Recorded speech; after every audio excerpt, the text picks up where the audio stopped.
আমার বন্ধুগণ, আমার নবীজি সাহাবে কেরামকে জীবনের শেষ যে মেসেজটা তিনি দিয়েছেন, উম্মতকে তিনি যে শেষ মেসেজটা দিয়েছেন সেটা হলো নামাজের মেসেজ দিয়েছেন। পরিবারকে সব সময়ের জন্য নামাজের জন্য মেসেজটা দেব আমরা। সন্তানকে পড়তে বলবো যদি 2 বার, নামাজ পড়তে বলবো 1000 বার। কতবার? 1000 বার। ফজরের সময় সন্তান ওঠে না, ফজরের সময় সন্তান ঘুমাচ্ছে, আপনি পিতা নামাজে দাঁড়ালেন, সন্তানটা ঘুমায়, আপনার মধ্যে দরদ হলো, সন্তানটা ঘুমাচ্ছে, গভীর ঘুম, না ডাক দেব না, ভুল কথা।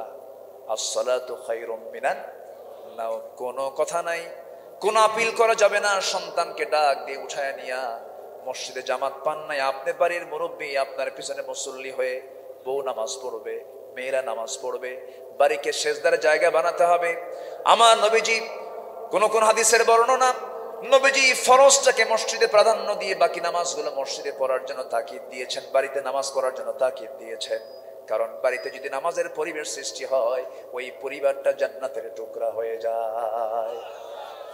আমরা বাড়িটাকে সেজদার জায়গা বানাবো, জোরে বলি ইনশাআল্লাহ। ড্রয়িং স্পেস থাকে, ডাইনিং স্পেস থাকে, এরপরে বেডরুম থাকে, মাস্টার বেড থাকে, টয়লেট থাকে, বেলকনি থাকে, কিন্তু নামাজের জায়গা নাই। আমি কি ভুল বললাম? আমি কি ভুল বলেছি? অথচ সবার আগে বাড়ি করতে গেলে সবার আগে জায়গা বের করতে হবে। কিসের জায়গা? প্রেয়ার রুম, নামাজের জায়গা থাকা উচিত। কারণ আমার সবচেয়ে বড় সম্বল হবে একদিন কয় ওয়াক্ত নামাজ। আসতে বলবেন না, কয় ওয়াক্ত নামাজ। নামাজের মধ্যে মজা পাওয়ার দরকার আছে না নাই? অনেক দেখবেন নামাজি আছে খুব তাড়াহুড়ো করে। মসজিদে এসে যদি ইমামের নামাজ যদি একটু লম্বা হয়, ইমাম যদি একটু লম্বা সূরা ধরে, লম্বা সূরা ধরার কারণে তার লোকমা দেওয়া যায় না, পিছন থেকে ইমামের তেলাওয়াত লম্বা হলেই একটা গলা ছাড়ি দেয়, মানে হুজুর সময় কম, তাড়াতাড়ি তেলাওয়াতটা শেষ করেন।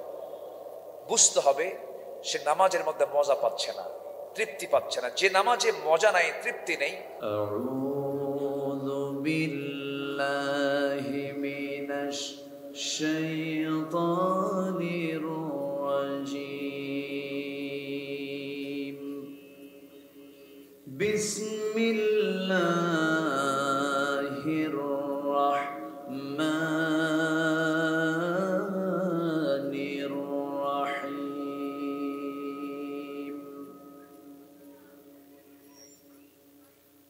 বালা মান কাসাবা সাইয়্যাতান ওয়া আহাতাত বিহি খাতিআতুহু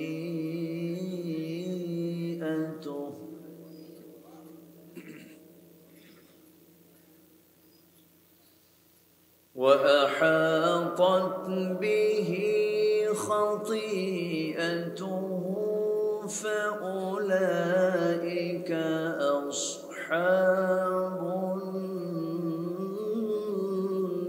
النار.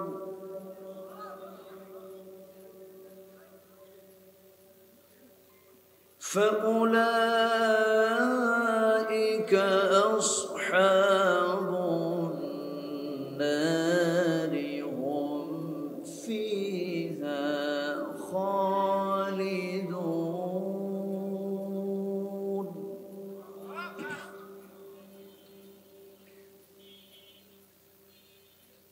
والذين آمنوا وعملوا الصالحات أولئك أصحاب الجنة.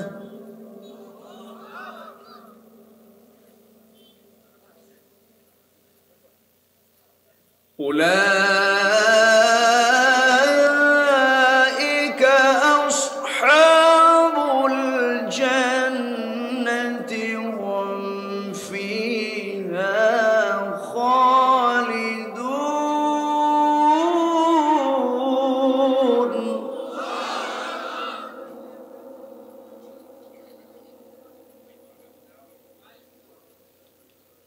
وإذ أخذنا ميثاق بني إسرائيل لا تعبدون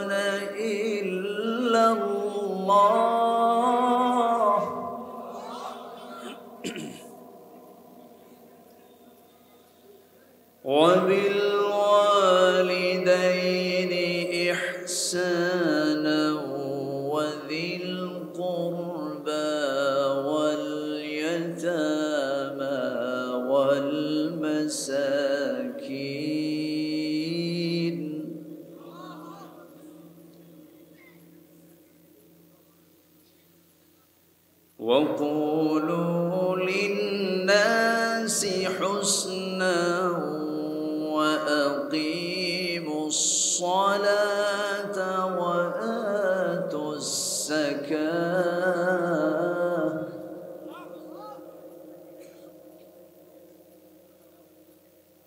ثم توليتم إلا قليلا منكم وأنتم معرضون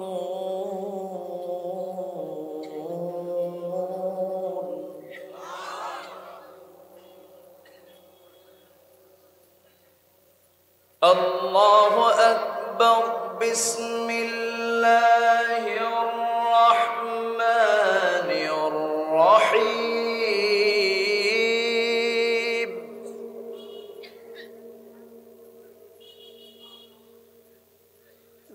إن الله وملائكته يصلون على النبي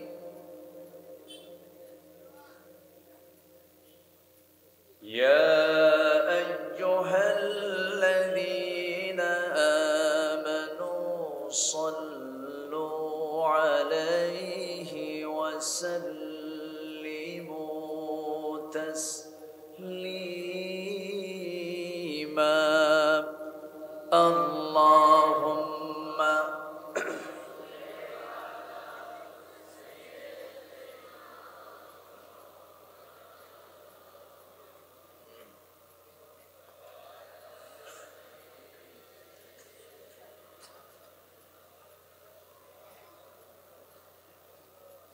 একটু মোহাব্বত দিয়ে নবীর প্রেমে মাতোয়ারা হয়ে জবান খুলে উচ্চ আওয়াজে সবাই বলুন আল্লাহুম্মা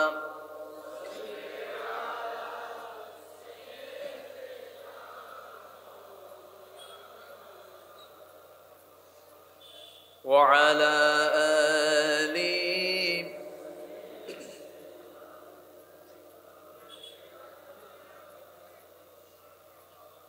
জীবনে কখনো তুমি মিথ্যা বলনি তাই তো তোমায় পেতে কাঁদে ধরণী কাঁদে ধরণী তোমারই মতো নেতা পেতে তোমারই মতো নেতা পেতে পৃথিবী আকুল হে রসূল আল্লাহুম্মা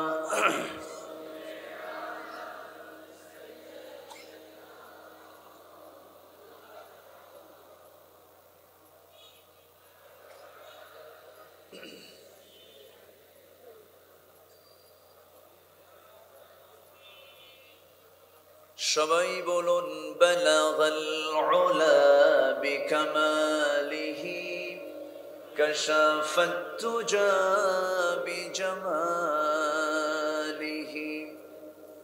হাসুনাত জামিউ খিসালিহি সাল্লু সূরাতে ইউসুফ বিদারি হিকমতে লুকমান মা কারিয়ে কুরআন বারি ये दिले सादे माने मा बलगल उला कशफत तुजा बिजमालिह हसनत जमीउ खिसालिह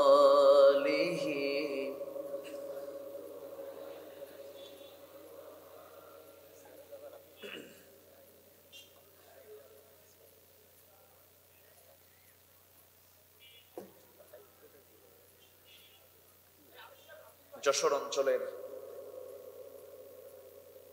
নড়াইল জেলার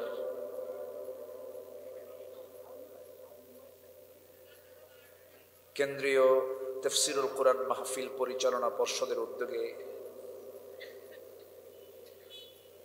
আয়োজিত শিল্পকলা একাডেমি চত্বরে অনুষ্ঠিত বার্ষিক তাফসীরুল কোরআন মাহফিল 2024 আজকের এই 11 ফেব্রুয়ারিতে অনুষ্ঠিত আজকের এই মহৎ আয়োজনের সম্মানিত প্রধান অতিথি মাননীয় জেলা প্রশাসক জনাব আশফাকুল হক চৌধুরী, আজকে প্রোগ্রামের সম্মানিত পৃষ্ঠপোষক মাননীয় সাংসদ, বাংলাদেশ জাতীয় সংসদের মহামান্য হুইপ, ইসলাম দরদী ব্যক্তিত্ব জনাব মাশরাফি বিন মুর্তজা, উপস্থিত আজকের মাহফিলের সম্মানিত বরেণ্য অতিথিবৃন্দ, হযরত উলামায়ে কেরাম, ফদলায়ে ইজম। আমার পূর্বে কথা বলেছেন AHM জাকারিয়া হুসাইন, আমার বাম পাশে বসা নন্দিত আলেমে দ্বীন আমার অনুজ, জামিয়া আল আজহারের খ্যাতিমান ছাত্র ছিলেন, এই নড়াইলবাসীর অহংকার মুহতারাম মাওলানা ইয়াসিন আলী আজহারি, আজকের মাহফিলের সম্মানিত মেহমানবৃন্দ, জাতির শ্রেষ্ঠ সন্তান শিক্ষক মণ্ডলী, জাতির বিবেক সাংবাদিকবৃন্দ, প্রশাসনের দায়িত্বে নিয়োজিত কর্মকর্তাবৃন্দ, সামনে উপস্থিত দূরে কাছের বিভিন্ন স্থান থেকে ছুটে আসা কালেমার ঝান্ডাবাহী, তাওহীদের পতাকাবাহী, দ্বীন ইসলামের নরসারদুল বীর মুজাহিদ, প্রাণ প্রিয় সম্মানিত দ্বীনী ভাইরা, আড়ালে বসে আছেন শ্রদ্ধেয়া সম্মানিতা মা বোনেরা, আলোচনার সূচনায় আনুষ্ঠানিকতার মধ্য দিয়ে আমার পক্ষ থেকে আবারও দিল খোলা সালাম, আসসালামু আলাইকুম ওয়া রাহমাতুল্লাহি তাআলা ওয়া বারাকাতুহু। সবাই কেমন আছেন? আমাকেও প্রশ্ন করে ফেললেন। আল্লাহ তাআলা আমাকে আপনার কাতারেই রেখেছেন, আলহামদুলিল্লাহ ভালো আছি। সারাদিনের সকল কাজকর্মের ইতি টেনে ক্লান্ত শ্রান্ত দেহটাকে স্বস্তি দেবার জন্য যখন আমরা ধীরে ধীরে বিছানার দিকে চলে যাব, ঠিক সেই মুহূর্তে আমরা বসে আছি কোরআনের টানে, জান্নাতের বাগানে। যে মনিব আমাকে আপনাকে সুযোগ দিলেন, সৃষ্টি করলেন, এমন চান্স যিনি আমাকে দিলেন, সেই মহান রবের শানে আমরা বলছি আলহামদুলিল্লাহ। আবারও বলছি আলহামদুলিল্লাহ। চিৎকার মেরে বলছি আল্লাহুম্মা ইন্নী আসআলুকা আল হুদা ওয়াত তুকা ওয়াল আফাফা ওয়াল গিনা। সবাই বলি আল্লাহুম্মা লাকা আসলামতু ওয়া বিকা আমানতু ওয়া আলাইকা তাওয়াক্কালতু ওয়া ইলাইকা আনাবতু ওয়া বিকা খাসামতু। আমরা আল্লাহ তাআলার শুকর আদায় করে নিলাম। সম্মানিত হাজিরিন, মাগরিব থেকে শুরু করে নিয়ে এত রাত পর্যন্ত অনেকেই এখানে কথা বলেছেন। শেষ ক্লাসে বসেছি, যদি উঠতে শেষ করতে যদি একটু দেরি হয় সময় দেওয়া যাবে তো? সবাই আমাকে সময় দেবেন? জোরে বলি ইনশাআল্লাহ। আসুন, ভূমিকায় বেশি কথা না বলে সোজা আমরা আলোচনার দিকে চলে যাচ্ছি। আল্লাহ তাআলা আমার আপনার জীবন চলার পথ হিসেবে আমার গোটা জীবনকে সাজানোর জন্য, সব অঙ্গনকে পরিচ্ছন্ন করার জন্য আসমানি গ্রন্থ আল কোরআন আমাকে আপনাকে দিয়েছেন। এটা শুধু মুসলমানের জন্য ভুল। হুদাল লিন্নাস ওয়া বাইয়িনাতিম মিনাল হুদা ওয়াল ফুরকান, বিশ্ব মানবতার জন্য, বিশ্ব জাহানের যিনি রব, বিশ্ব মানবতার জন্যই তিনি কোরআনটা নাজিল করেছেন। কোরআন যে আল্লাহর কিতাব, এতে চুল পরিমাণ কোনো সন্দেহ আছে? আসতে বলবেন না, সন্দেহ আছে? কোরআন দিয়ে বিজ্ঞান যাচাই হতে পারে, যাচাই হবে। কোরআন দিয়ে পৃথিবীর সকল জ্ঞান যাচাই হবে, কিন্তু দুনিয়ার কোনো জ্ঞান দিয়ে কোরআন যাচাই হবে? কোরআনটা অগোছালো না গোছালো? কোরআনটা এলোমেলো না সাজানো? সাজানো। আসমান সাজিয়েছেন কে? সাবআ সামাওয়াত, স্তরে স্তরে 7 আকাশ সৃষ্টি করেছেন কে? আল্লাহ কে এক আকাশের মালিক? কয় আকাশের মালিক? 7 আকাশের মালিক তিনি। যিনি আকাশ বানিয়েছেন, যিনি দুনিয়াকে আলোকিত করার জন্য অনলি একটা লাইট দিয়ে পৃথিবীকে আলোকিত করেছেন, যিনি সাবআতু আবহুর 7 সমুদ্র যিনি সৃষ্টি করেছেন, যিনি আরশে আজিমের মালিক, তার পক্ষ থেকে কোরআন নাজিল হয়েছে। এটা কি ছোটখাটো কোনো কথা? পৃথিবীর সব কিছু সৃষ্টি মাখলুক, কোরআন কিন্তু কোনো মাখলুক নয়। কোরআন হচ্ছে আল্লাহ পাকের কথা।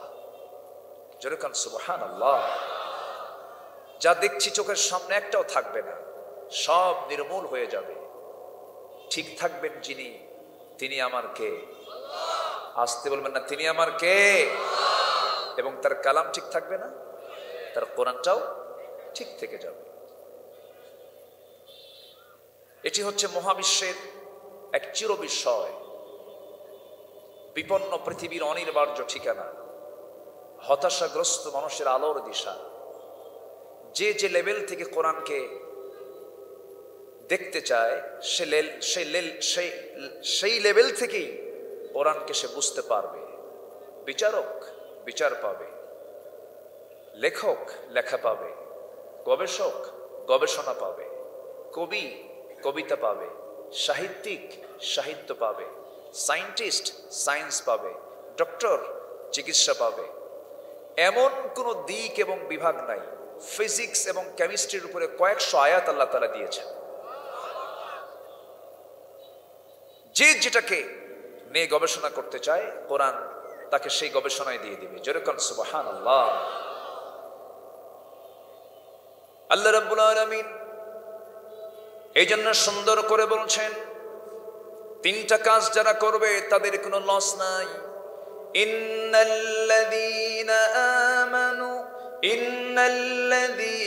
ইয়াতলুনা কিতাবাল্লাহ ওয়া আকামুস সালাতা ওয়া আনফাকু মিম্মা রাযাকনাহুম সিররাও ওয়া আলানিয়াতান ইয়ারজুনা তিজারাতান লান তাবুর। জোরে বলুন আল্লাহু আকবার।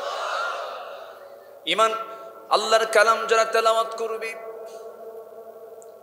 নামাজ যারা কায়েম করবে এবং আল্লাহর পথে যারা প্রকাশ্যে দান করবে, এই 3টা কাজের সঙ্গে যাদের সম্পৃক্ততা থাকবে, আল্লাহ রাব্বুল আলামিন ওয়াদা করে বলছেন তাদের ব্যবসায় কখনো লস হতে পারে না। জোরে বলি সুবহানাল্লাহ।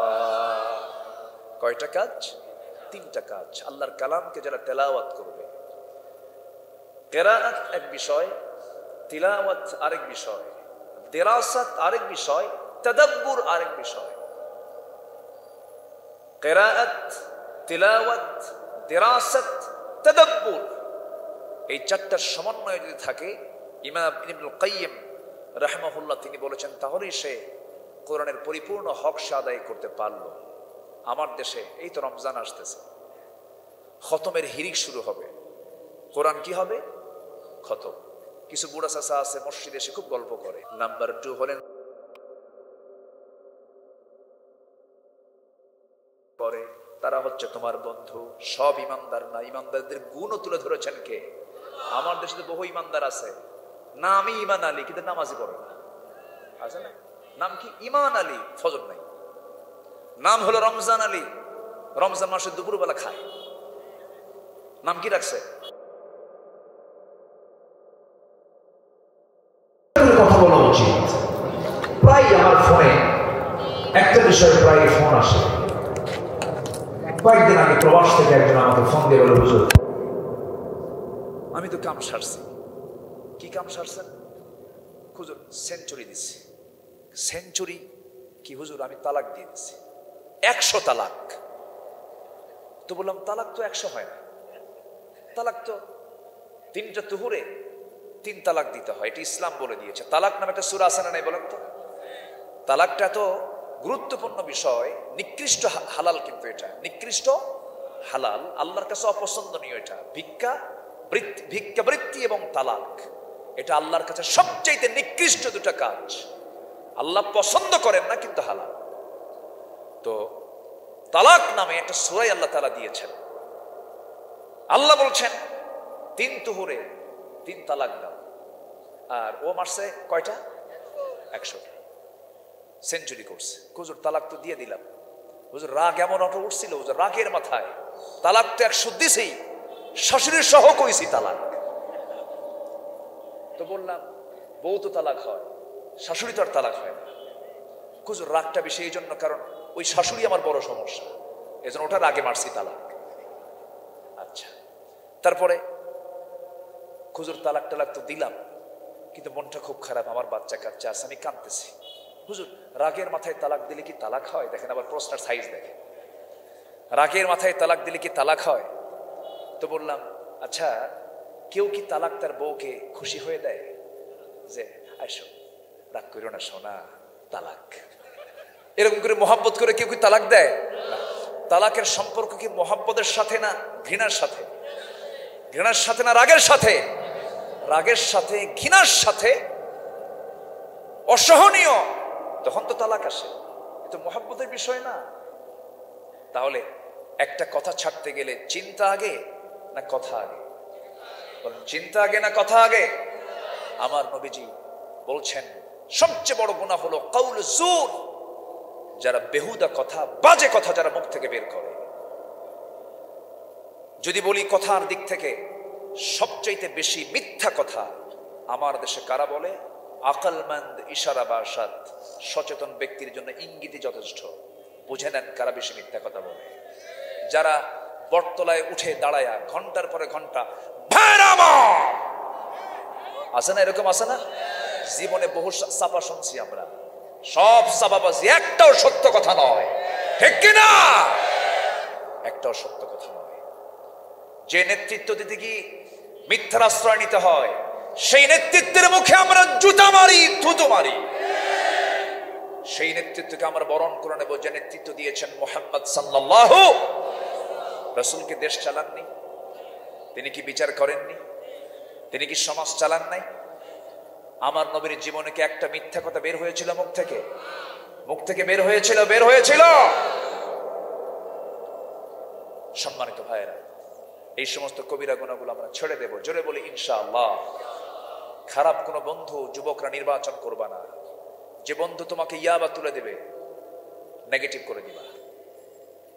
যে বন্ধু তোমাকে মদের বোতল তুলে দিবা, ওকে রিজেক্ট করে দেবে। যে বন্ধু তোমার চরিত্রকে হনন করতে চায়, তাকে ছেড়ে দিবা, কারণ তোমার হিসাব তোমাকে দিতে হবে। দুনিয়াতে যার একটা ভালো বন্ধু আছে, দুনিয়াতে যার একটা ভালো বন্ধু আছে, এই বন্ধু তার কিয়ামতের দিনও কাজে লাগবে। যেরকম সুবহানাল্লাহ। ভালো বন্ধু কাজে লাগবে কেমনে? ওই ভালো বন্ধু যদি জান্নাতি হয়ে যায়, আল্লাহ বলবেন, এই জান্নাতি বান্দা, একা একা জান্নাতে যাস কেন? তোর কি কোনো বন্ধু বান্ধব নাই? হ্যাঁ আছে তো আল্লাহ, আমার তো দুনিয়াতে বহু বন্ধু বান্ধব ছিল। তোর প্রিয় বন্ধু যারা, তাদেরকে তুই সহ জান্নাতে নিয়ে যা। গাঁজা খাওয়া বন্ধু না, বোঝেন নাই? গাঁজা খাওয়া বন্ধু হতে হবে নামাজি বন্ধু, পরহেজগার বন্ধু। আমরা হব, জোরে বলি ইনশাআল্লাহ, জোরে বলি ইনশাআল্লাহ। যুবকরা, নোংরামি করবা না, শান্তি নাই। বিবাহ পূর্ব কোনো রিলেশন করবা না, হারাম কোনো পন্থা অবলম্বন করবা না, কোনো শান্তি নাই। আমার চোখে আমি দেখিনি এরকম যে অবৈধ সম্পর্কের মধ্য দিয়ে যারা তাদের জীবন শুরু করেছে, স্বামী স্ত্রী জীবন শুরু করেছে অবৈধ সম্পর্কের মধ্য দিয়ে, সেখান থেকে ভালো কিছু প্রজন্ম তৈরি হবে, আমি এমন নজির আমার জীবনে পাই নাই। এই জন্য জীবনের শুরুটা করবে খারাপ না ভালো দিয়া, খারাপ না ভালো দিয়া। যখন কোনো মহিলার দিকে তাকাবে, ভাববে আমার বাড়িতে একটা বোন আছে, আমার বাড়িতে আমার মা আছে। এক সাহাবী নবীর কাছে এসে বলে, হুজুর সব বাদ দেব, জেনা বাদ দিতে পারবো না। আমার নবীজি তাকে ডাক দিয়ে বলেন, সাহাবী শোনো, তোমার স্ত্রীর সাথে যদি কেউ জেনা করতে আসে, তুমি কি সহ্য করবে নাকি? হুজুর মেরে ফেলে দেব। তোমার মার সঙ্গে জেনা করতে যদি কেউ আসে, তুমি কি সহ্য করবা নাকি? হুজুর অসহনীয় হয়ে যাবে, সহ্য করতে পারবো না। তোমার বোনের সঙ্গে যদি কেউ জেনা করতে আসে, হুজুর আমি কোন ক্রমেই মেনে নিতে পারবো না। ও সাহাবী, তুমি যার সঙ্গে জেনা করতে চাও, সে তো কারো না কারো বোন, কারো না কারো মা, কারো না কারো মেয়ে। সাহাবী চোখের পানি ফেলতে ফেলতে রাসূলকে লক্ষ্য করে বলছেন, ইয়া রাসূলুল্লাহ, আপনি সত্যি বিশ্ব নবী, আল্লাহর কসম আজকে থেকে সকল প্রকার অপকর্ম বন্ধ করে দিলাম। যেরকম সুবহানাল্লাহ। মাকে সম্মান দেওয়া শিখুন, নারীকে সম্মান দেওয়া শিখুন। নারীকে সম্মান দেওয়া মানে মার আপদ মস্তকটাকে ঢেকে দিন। মাকে পণ্য সামগ্রী বানাবেন না।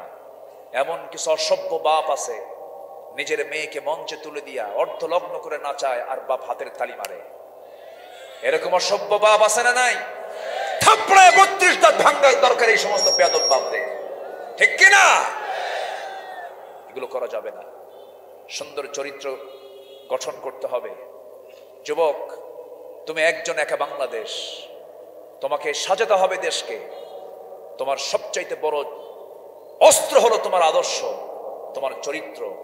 মানুষ স্বৈরাচারী আচরণ করে, জুলুম করে, নির্যাতন করে ক্ষণিকের জন্য তোমাকে পরাজিত করতে পারে, কিন্তু আদর্শিকভাবে কোনোদিন পরাজিত করা সম্ভব হতে পারে না, পারে না, পারে না, ঠিক কিনা?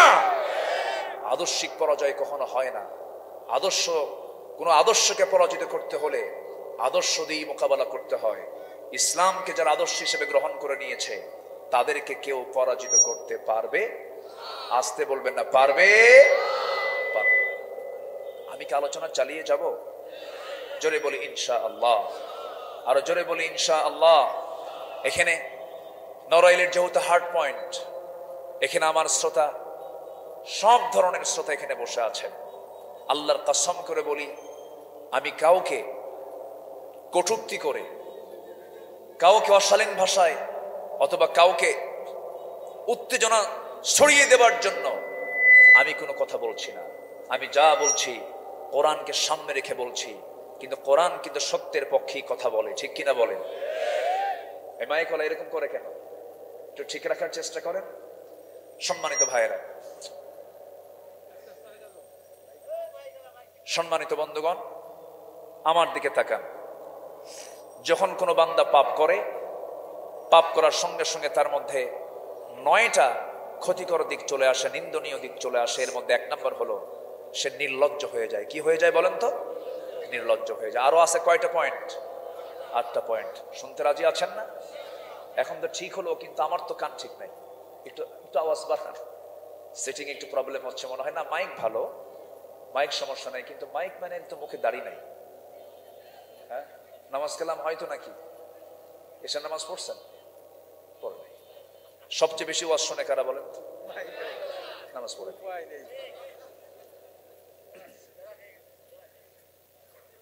ভালো হয়ে যাবে। জোরে বলি ইনশাআল্লাহ, আর জোরে বলি ইনশাআল্লাহ। এক নম্বর হলো নির্লজ্জ হয়ে যায় সে। নাম্বার 2 হলো সৌন্দর্য নষ্ট হয়ে যায়। পাপ কাজ করলে পরে তার কোনো সৌন্দর্য থাকে না, কাজের সৌন্দর্য থাকে না, চেহারার সৌন্দর্য থাকে না, এলোমেলো জীবন তার শুরু হয়ে যায়, তার মধ্যে সৌন্দর্যগুলো হারিয়ে যায়। আমার বন্ধুগণ, যে বিড়ি খায়, বিড়ি খাওয়ার চিহ্ন চেহারায় আছে না নাই? আসতে বলবেন না, আছে না নাই? বিড়ি খেলে কি কালো হয়? ঠোঁট। বিড়ি দেখলেই বোঝা যায় এটা বিড়ি খোর। কি খোর বলেন? বিড়ি খোর, বিড়ি খায়। পাপ করবেন, বালা মান কাসাবা সাইয়্যাতাও ওয়া আহাতাত বিহি খাতিআতুহু, আপনাকে পাপ ঘেরাও করে ফেলবে। বিড়ি খায়। আমার দেশে বিড়ি খাওয়া মুসলমান কম না বেশি? আলহামদুলিল্লাহ। কি বলবেন বলেন? জোরে কন, আরো জোরে বলুন। বিড়ি খাওয়া মুসলমান বেশি। শীতের দিনে বিড়ি আরো কম চলে না বেশি চলে? বেশি চলে। এমন টানা টানে, ইটের ভাটার কত ধোঁয়া, তার চেয়ে বেশি ধোঁয়া। বিড়ি খাচ্ছে, ধমছে, গা গরম করে না? বিড়ি খাওয়া যাবে না। আবার মাহফিল এসে প্রশ্ন করে, হুজুর বিড়ি খাওয়া কি জায়েজ আছে? মানে উনি জায়েজের চেষ্টায় আছেন। আবার আছে না নাই বলে? বিড়ি খাওয়া জায়েজ না না জায়েজ হুজুর বেশি জানে না ডাক্তার বেশি জানে? পৃথিবীর কোন ডাক্তারকে বলে যে বেশি করে বিড়ি খান স্বাস্থ্য ঠিক রাখে? বলে কে? যেটা আপনার স্বাস্থ্য সম্মত না সেটা কি ইসলাম কোনোদিন জায়েজ করতে পারে? জায়েজ করতে পারে? বিড়ি খাওয়া যাবে না। পাপ করবেন আপনি, পাপ আপনাকে ঘেরাও করে ফেলবে। ওয়ালা তুলকু বিআইদিকুম ইলা তাহলুকা, নিজকে ধ্বংসের দিকে ঠেলে দেওয়া যাবে না। নেশার জগতে পা দেওয়া যাবে না। মদের বোতল নিয়ে বসা যাবে না যুবক, মদের কাছে যাবে না। মদ হলো সমস্ত পাপের মা। আল খামরু উম্মুল খাবাইস, মদ হলো সমস্ত পাপের মা বলেছেন মুহাম্মদুর রাসূলুল্লাহ সাল্লাল্লাহু আলাইহি ওয়াসাল্লাম। কেন মদকে সমস্ত পাপের মা বলা হলো? মদ খেলে তাল না মাতাল? মদ খাইয়া নিজের মেয়ে কোনটা, নিজের বউ কোনটা অনুমান করতে পারে না, নির্দিষ্ট করতে পারে না। এমন বহু মদ্যপ আমার দেশে আছে, যে মদ্যপগুলো বাড়িতে এসে নিজের মেয়ের সঙ্গে জেনা করেছে। আছে না নাই? আছে, অসংখ্য আছে। মদ্যপান করে ছেলে বউয়ের সঙ্গে জেনা করেছে। অনেক চিঠি আমাদের কাছে জমা হয়। মদ আছে যেখানে জেনা আছে, সেখানে জেনা আছে যেখানে খুন আছে সেখানে। আমি কি ভুল বলছি? আছে না নাই? সমস্ত পাপের মা হলো মদ। এটা আমার কথা নয়, বলেছেন বিশ্বের সবচাইতে বড় দার্শনিক জনাবে মুহাম্মদুর রাসূলুল্লাহ সাল্লাল্লাহু আলাইহি ওয়াসাল্লাম। কোন এক আল্লাহওয়ালা একটা নগরে বসবাস করতেন। সেই নগরে একজন বদ নারী, পতিতা নারীর বসবাস ছিল। ওই পতিতা নারী হাজারো যুবকের চরিত্র নষ্ট করেছে। সে মনে মনে একদিন চিন্তা করলো যে এই শহরের একজন আল্লাহওয়ালা লোক আছে, আমি ওকে টার্গেট করব। টার্গেট করলো, তাকে ঘরের মধ্যে তুললো, ফুসলায়া তাকে ঘরের মধ্যে তুলে বলছে, হে আল্লাহর ওলি, তুমি আমাকে মনে হয় চিনো না, তুমি এই নগরের শ্রেষ্ঠ আল্লাহর ওলি, আমি এটা শুনেছি। আর আমি হলাম এই নগরের একজন পতিতা নারী, হাজারো মানুষের জীবন যৌবন নষ্ট করেছি। আমি তোমাকে ঘরের মধ্যে তুলেছি, আমি যদি একটা চিল্লান মারি তোমার মান সম্মান ইজ্জত সব শেষ হয়ে যাবে। তুমি এটা চাও না? আমি তোমার সামনে 3টা অপশন রেখে দিলাম। এই যে মদের বোতল, মদের বোতল থেকে মদ খাবা, এটা যদি না খাও আমার সঙ্গে জেনা করবা, আমার সঙ্গে যদি জেনা করতে অস্বীকৃতি জানাও, সামনে শিশু আছে একে হত্যা করবা। এই 3টার যে কোনো একটা তোমাকে করতে হবে। আল্লাহওয়ালা মনে মনে চিন্তায় পড়ে গেলেন, ভাবতেছে খুন তো করাই যাবে না, কারণ ফাকাতালান নাস জামিআ, যে একটা মানুষকে খুন করলো কোরআন বলে দিচ্ছে সে যেন গোটা পৃথিবীর সমস্ত মানুষকে মেরে ফেললো। নাম্বার 2, জেনার কাছে তো যাওয়াই যাবে না। জেনা তো এমন গুনার নাম, গুনাহ জেনা করলে পরে ইমানটা নষ্ট হয়ে যায়, ইমানটা শেষ হয়ে যায়। জেনার কাছে তো যাওয়া যাবে না। মদ তো হারাম কাজ, ঠিক আছে, কিন্তু ওই বড় দুইটা গুনার চাইতে তার কাছে মনে হলো অন্তত এই বিপদ থেকে বাঁচার জন্য টোটাল মদ না খেয়ে অন্তত একটু একটা ঢোক মেরে দিয়ে সেখান থেকে তিনি বিদায় নিবেন। মদের বোতল হাতে নিয়ে হারাম মনে করে তিনি যখন একটা ঢোক মেরে দিয়েছেন, মদ্যপান করলে পরে তাল না মাতাল, আসতে বলবেন না, তাল না মাতাল, মাতাল মাতাল হয়ে যখন যায় মানুষ, জেনা হওয়ার সম্ভাবনা আছে না নাই? আছে না নাই? জেনা হলো, খুন হয়ে গেল। আল খামরু উম্মুল খাবাইস, মদ হলো সমস্ত পাপের মা। মদ আছে যেখানে জেনা আছে সেখানে, জেনা আছে যেখানে খুন আছে সেখানে। আমার বন্ধুগণ, এই মাদক অসংখ্য পরিবারকে শেষ করে দিয়েছে। ঐশীর মতো নারীর জন্ম না নিক, এটা কি আমরা চাই না? এটা কি আমরা চাই না? আমরা মাদককে না বলবো, জোরে বলি ইনশাআল্লাহ, জোরে বলি ইনশাআল্লাহ। আজকে আপনি মাদকের বিরুদ্ধে কথা বলছেন না, আগামীকাল আপনার সন্তান মদ্যপান করে আপনার গলায় ছুরি লাগাবে। কথা বলতে হবে। মাদকের শাস্তিকে বাড়িয়ে দেওয়া হয়েছে, অথচ ১৫০০ বছর আগে মাদকের শাস্তি দিয়েছে ইসলাম। মাদকের শাস্তি দিয়েছে কি? ইসলাম। মদ্যপায়ের শাস্তি ইসলাম দিয়ে দিয়েছে, জেনার শাস্তি ইসলাম দিয়ে দিয়েছে, ধর্ষণের শাস্তি ইসলাম দিয়ে দিয়েছে। আসুন না আমরা সমস্ত হারাম কাজের বিরুদ্ধে সামনে ঝাঁপিয়ে পড়ি। কোন অন্যায় কাজ আমরা হতে দেব? আসতে বলবেন না, হতে দেব? দেব। আমার বন্ধুগণ, যখন কোনো বান্দা পাপ করে সে নির্লজ্জ হয়ে যায়, চেহারার সৌন্দর্য নষ্ট হয়ে যায়। নাম্বার 3 হলো রোগাক্রান্ত হয়ে পড়ে। রোগ তার শরীরে দানা বেঁধে যায়। পাপ যত করবে তার শরীরে রোগাক্রান্ত হয়ে পড়বে। এই যে নতুন নতুন রোগগুলো দুনিয়াতে এসেছে, যে রোগের কোনো ঔষধ নাই, এইচআইভি একটা মারাত্মক রোগ। এইচআইভির মূল কারণ হলো ধর্মীয় অনুশাসন না মেনে চলা, ইসলাম না মেনে চলা, বহুগামিতার পথ অবলম্বন করা। ইসলাম কত সতর্ক থাকতে বলেছে। কোন মেয়ে যদি তালাক প্রাপ্ত হয়ে যায়, অন্য কোন স্বামীকে যদি গ্রহণ করতে চায়, তাকে অপেক্ষা করতে হয় কয় মাস? আসতে বলে 3 মাস কিছুদিন, মানে 3টা। ওয়াল মুতাল্লাকাতু ইয়াতারাব্বাসনা বিআনফুসিহিন্না 3 কুরু, 3 কুরু পর্যন্ত তাকে অপেক্ষা করতে হয়। 3 মাস 10 দিন পর্যন্ত তাকে অপেক্ষা করতে হয়। কেন? এর কারণটা কি? এর গ্রাউন্ডটা কি? আবার বিধবা নারীকে যদি সে অন্য কোনো স্বামী হিসেবে কাউকে গ্রহণ করতে চায়, স্বামীর মৃত্যুর পরের দিনকে সে অন্য কোনো স্বামী গ্রহণ করতে পারবে? 1 মাস পরে পারবে? 2 মাস পরে পারবে? 3 মাস পরে পারবে? তাকে গুনে গুনে অপেক্ষা করতে হবে। 4 আশহুরিন ওয়া 10, 4 মাস 10 দিন তাকে অপেক্ষা করতে হবে। কেন? এর কারণটা কি? গবেষণা, আমরা মুসলমান কতটুকু গবেষণা করি তা তো আমরা লক্ষ্য করছি। পশ্চিমা কিছু চিকিৎসক বিজ্ঞানীরা তারা এই 2টা আয়াতকে নিয়ে গবেষণা করলেন। গবেষণার ফলাফল হলো এই, কোন পুরুষ এবং নারী যখন দুজন যখন মিলিত হয়ে যায়, ইন্টারকোর্স যখন কমপ্লিট করে, নারী হলো রিসিভ করার জাতি আর পুরুষ হলো দেবার জাতি। পুরুষ হতে আগত এই কি বলে প্রোটিন, ব্যাকটেরিয়া, স্ত্রীর দেহে যখন এটা প্রভাবিত হয়, মাথা থেকে পা পর্যন্ত এটা থেকে যায়। সে যখন ইন্টারকোর্স কমপ্লিট করে নিল, সেখান থেকে 1 মাস যখন যায়, স্বামী থেকে আসা প্রোটিন এবং ব্যাকটেরিয়া 1 মাসে তার শরীর থেকে মুছে যেতে 1 মাসে 30% চলে যায়, 2 মাসে 60% চলে যায়, 3 মাসে 90% চলে যায়, আর কয়েকটা দিন দেরি করলে পরে 100% তার স্বামীর থেকে আগত ব্যাকটেরিয়া প্রোটিনগুলো তার শরীর থেকে সম্পূর্ণ টোটালি ইরেজ হয়ে যায়, শেষ হয়ে যায়, সে মুক্ত হয়ে যায়।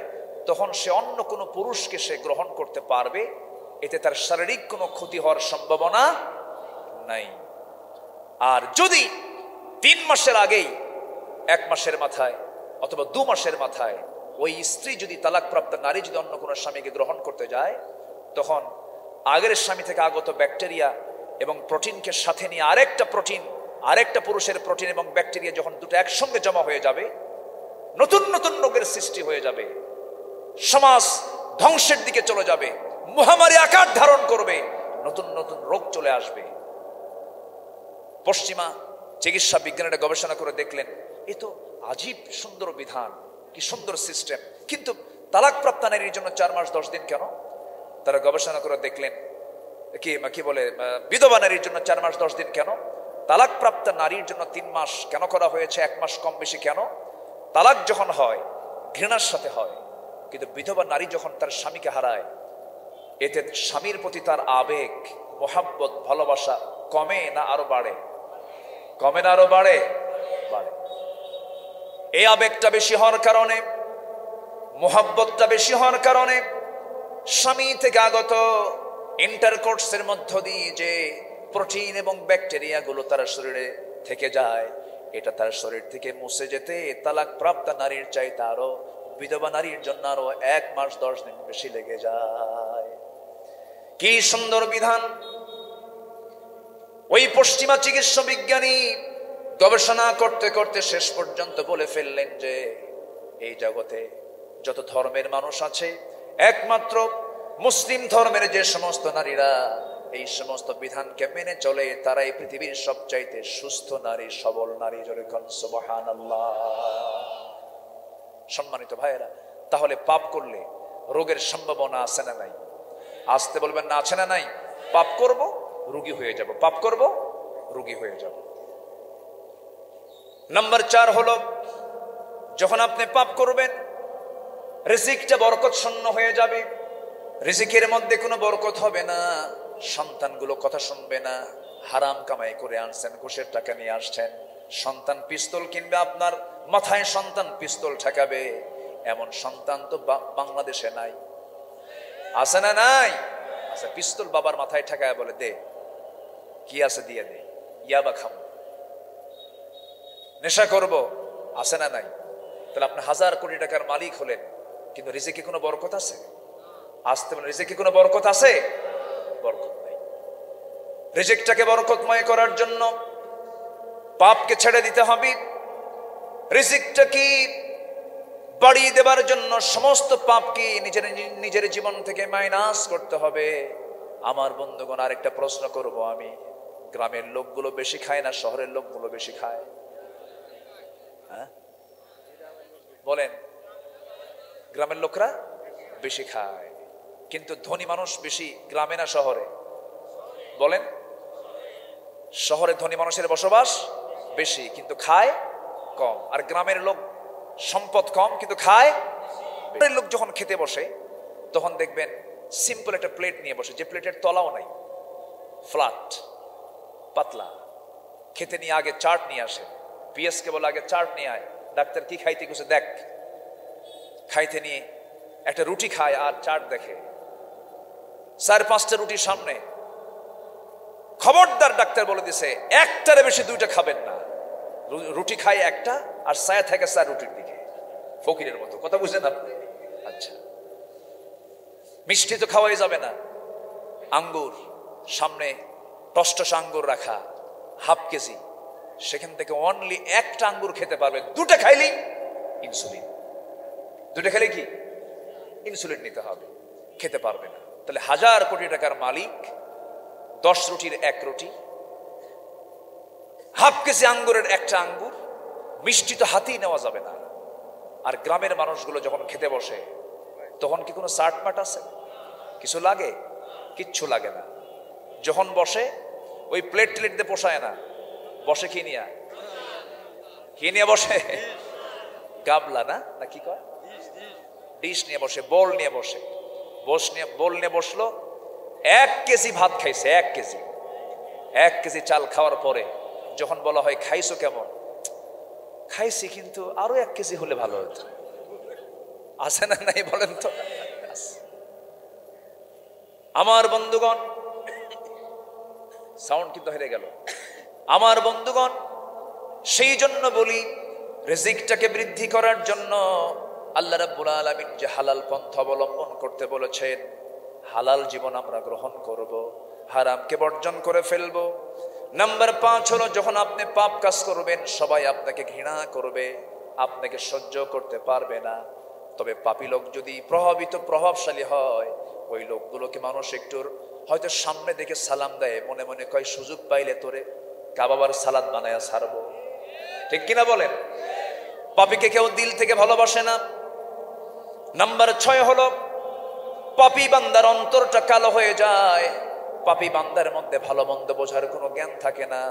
ওই সমস্ত লোকগুলো আলেমদের বিরুদ্ধে গিয়ে আদালতে মিথ্যা সাক্ষী দিয়ে দেয়। আছে না নাই? আসতে বলবেন না, আছে না নাই? আপনার মিথ্যা সাক্ষীর ভিতর দিয়ে যদি আপনি কারো ক্ষতি করে ফেলেন, সে যে সাজাপ্রাপ্ত হয়ে থাকে, সে তার বাবার হক আদায় করতে পারলো না, মায়ের হক আদায় করতে পারলো না, স্ত্রীর হক আদায় করতে পারলো না, সন্তানের হক আদায় করতে পারলো না, হক লঙ্ঘিত গুনার কারণে আপনাকে জাহান্নামের বাসিন্দা হতে হবে। মুসলমান, জীবন দিয়ে দেব, বাতিল শক্তির কাছে আমরা মাথা নত করবো না। সবাই রাজি আছেন না? আমার নবীজি বলেছিলেন, চাচা আবুল আহাব,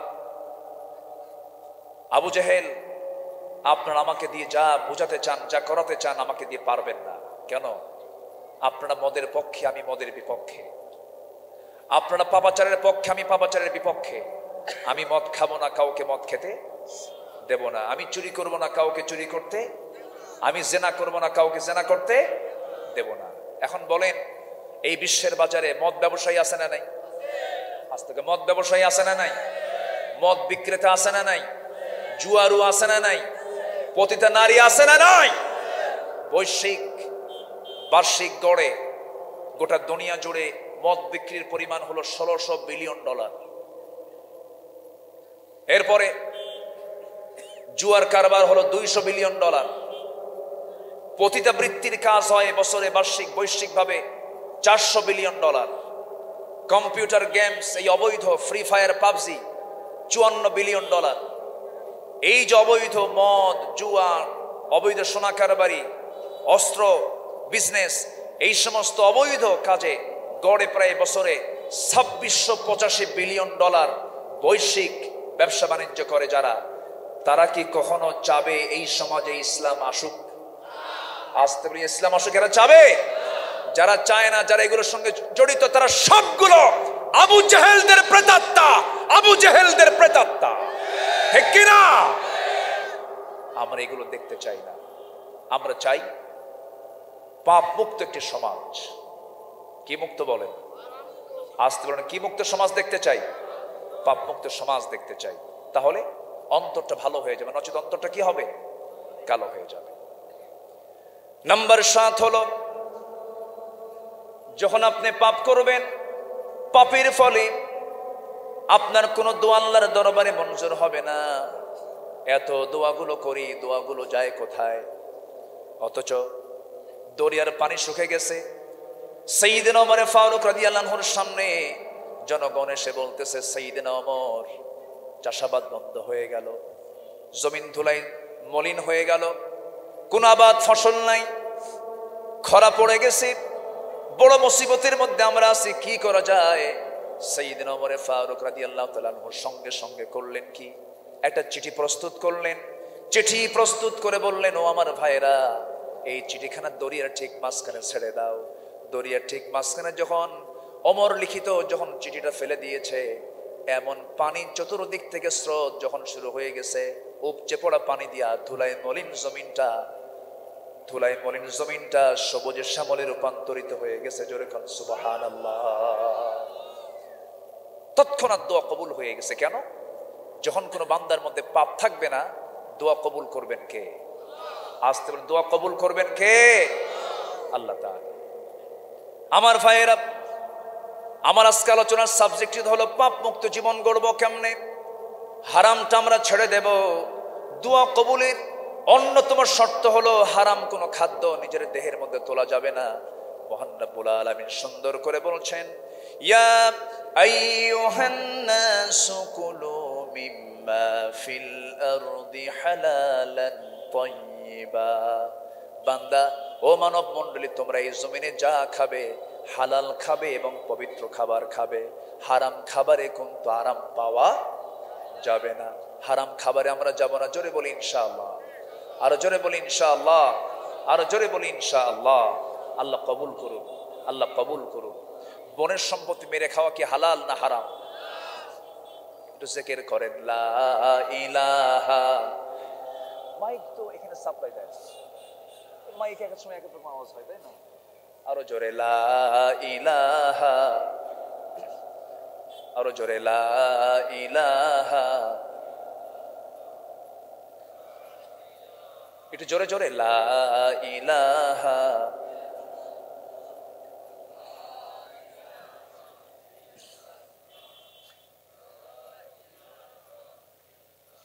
লা ইলাহা ইল্লাল্লাহ মুহাম্মাদুর রাসূলুল্লাহ সাল্লাল্লাহু আলাইহি ওয়াসাল্লাম। সম্মানিত ভাইয়েরা, আল্লাহ তাআলা এরপরে বলছেন, যদি তুমি পাপ করো ফাউলাইকা আসহাবুন নার, এরাই হবে জাহান্নামের বাসিন্দা এবং সেই জাহান্নামে তারা হুম ফিহা খালিদুন, চিরকাল সেখানে তারা অবস্থান করবে। যেখানে আল্লাহ তাআলা ভয়ঙ্কর জাহান্নামের কথা বলেছেন, সেখানে আবার জান্নাতের কথা বলে দিয়েছেন। আমি কি আলোচনা শেষ করে দেব? তো দুই একজন লোক যে ওঠে, ওই যে দুই একজন যে উঠতেছে, হ্যাঁ, ও নিম্নচাপ, আচ্ছা ঠিক আছে, একটু বসেন, একটু বসেন। আর একটু সময়, আমি একটা আয়াত শেষ করলাম, আর দুটো আয়াত আমি আক্ষরিকভাবে বলে দেবো। একটু বসেন, শেষ ফিনিশিংটা আমরা করে যাই। জোরে বলি ইনশাআল্লাহ, আর জোরে বলি ইনশাআল্লাহ। আল্লাহ তাআলা যেখানে জাহান্নামের কথা বলেছেন, সেখানে আবার কিসের কথা বলেছেন? জান্নাতের কথা বলেছেন। আল্লাহ চান না কোনো বান্দা জাহান্নামে যাক। আল্লাহ চান সব বান্দাই জাহান্নাম পাক। কিন্তু বান্দা জাহান্নামে যাবে বান্দার দোষে না আল্লাহর দোষে?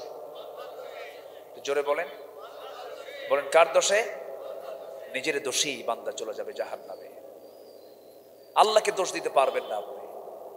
শিক্ষক জানে কোন ছাত্র আমার ফেল করবে, কোন ছাত্র আমার পাস করবে, কিন্তু কোন শিক্ষক কি চায় যে আমার ছাত্রটা ফেল করুক?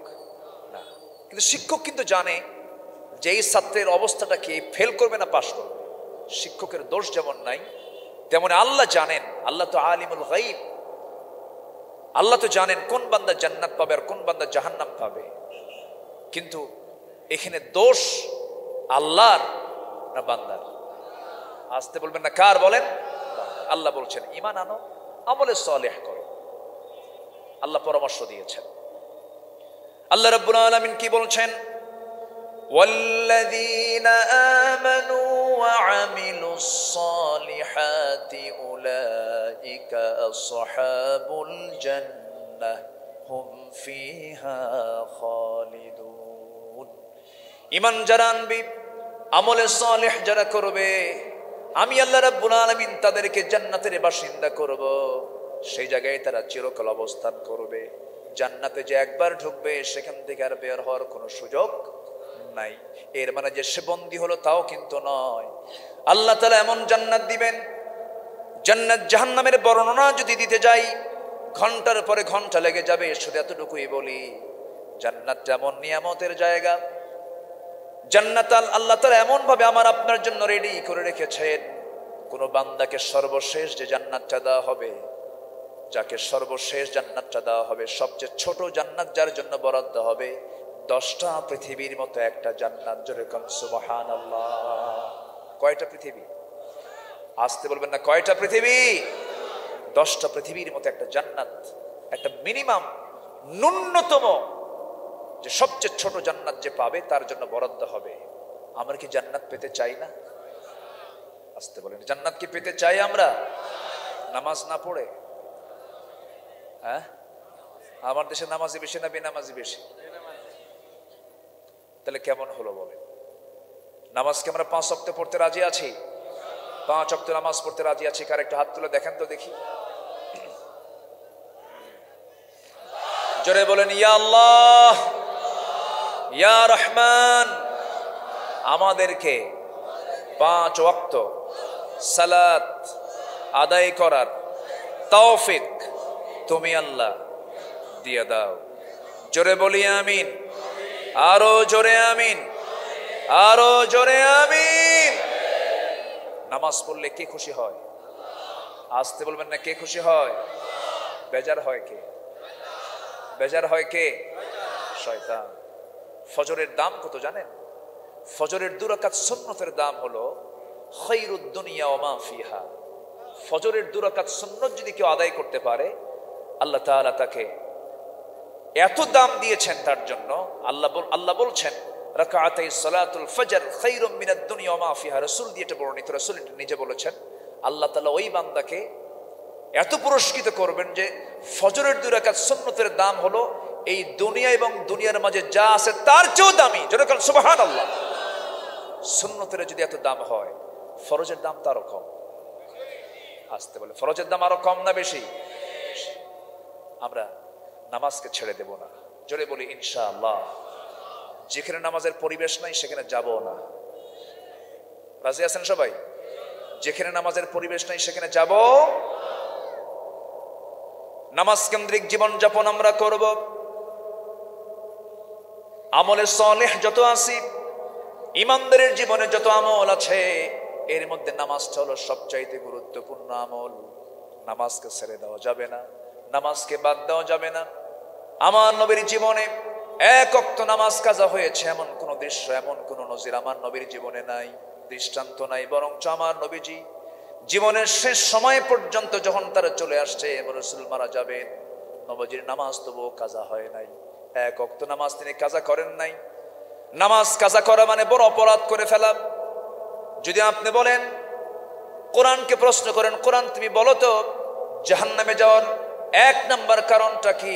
কোরআন বলে দিচ্ছে মা সালাকাকুম ফি সাকার ক্বালু লাম নাকু মিনাল মুসাল্লিন। জাহান্নামে যাওয়ার 1 নাম্বার কারণ হলো নামাজকে ছেড়ে দেওয়া। নামাজ ছেড়ে দেওয়া 1 নাম্বার কারণ।